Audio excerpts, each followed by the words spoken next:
Alhamdulillah. Alhamdulillah Rabbil Alameen. Ar-Rahman Ar-Rahim Maliki Yawmiddin. Qala Allah Ta'ala fi kalamihi al-Majid. Wa laqad nasarakumullahu bi Badrin wa antum adillah la'allakum tashkurun. প্রিয় সাথী, ছাত্র সমাজ ও আমার রাজ্যের সকল জনগণকে জানাচ্ছি আন্তরিক সালাম, শুভেচ্ছা। আসসালামু আলাইকুম ওয়া রাহমাতুল্লাহ। প্রিয় সাথী ও ছাত্র সমাজ, আজ 17ই রমজান, ঐতিহাসিক বদর যুদ্ধের দিন।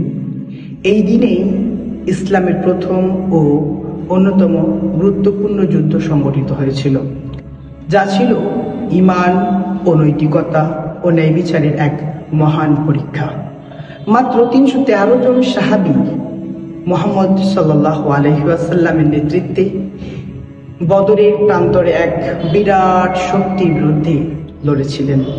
শুধুমাত্র আল্লাহর সাহায্যের উপর ভরসা রেখে তাদের আত্মত্যাগ ও সাহস আমাদের জন্য চিরন্তন শিক্ষা হয়ে আছে। প্রিয় সাথী, বদর আমাদের কি শিক্ষা দেয়?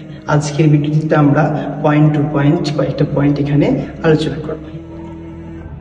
বদর থেকে আমরা যে শিক্ষা পাই তার মধ্যে একটা গুরুত্বপূর্ণ শিক্ষা হলো যে সত্য ও ন্যায়ের জন্য আপোষহীন হওয়া। বদরের যোদ্ধারা প্রমাণ করেছেন সংখ্যার বিশালতা নয়, বরং আল্লাহর প্রতি অবিচল আত্মবিশ্বাস ও আস্থা প্রকৃত বিজয় নিশ্চিত করে। বদর আমাদের দ্বিতীয় যে শিক্ষা দেয় সেটা হলো ঐক্য ও সংহতির শক্তি। মুসলিম উম্মাহকে ঐক্যবদ্ধ থাকতে হবে, যাতে অন্যায় ও জুলুমের বিরুদ্ধে কার্যকর প্রতিরোধ গড়ে তোলা যায়। বদর আমাদের আরো শিক্ষা দেয়, তার মধ্যে সেটি হলো যে ইলম ও নেতৃত্বের বিকাশ। ইসলামী ছাত্র সমাজকে জ্ঞানের পথে এগিয়ে যেতে হবে এবং সমাজকে নেতৃত্ব দেওয়ার যোগ্যতা তৈরি করতে হবে।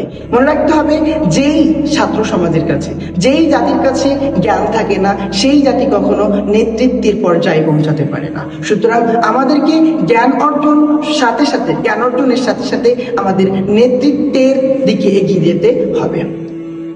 প্রিয় ছাত্র সমাজ, এশাই ও আহ্বান, আজকের এই দিনে আমরা প্রতিজ্ঞাবদ্ধ হই। জ্ঞানের আলোয় নিজেদেরকে আলোকিত করব, সত্যের পথে দৃঢ় থাকব, অন্যায়ের বিরুদ্ধে রুখে দাঁড়াবো।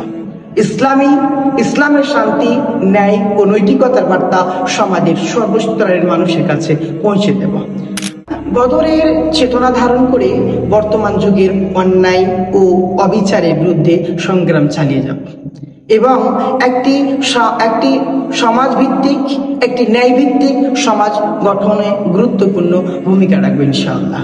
আসুন বদরের চেতনাকে ধারণ করে ইসলামী আদর্শ প্রতিষ্ঠার জন্য ঐক্যবদ্ধ হই। যদি আমরা এমনটা করতে পারি, তাহলে অবশ্যই তখন কোরআনের সেই আয়াত আমাদের জন্য প্রযোজ্য হয়ে যাবে, যে আল্লাহ বলেন, ওয়ালাকাদ নাসারাকুমুল্লাহু বিবাদরিন ওয়া আনতুম আদিল্লাহ লাআল্লাকুম তাশকুরুন। আর আল্লাহ অবশ্যই নিশ্চয় নাসারা কুমুল্লাহ, আল্লাহ তোমাদের সাহায্য করেছেন বদরের মাধ্যমে। ওয়া আনতুম আদিল্লাহ, আর তোমরা ছিলে একেবারে দুর্বল। লাআল্লাকুম তাশকুরুন, যাতে করে তোমরা আল্লাহর কৃতজ্ঞতা প্রকাশ করতে পারো।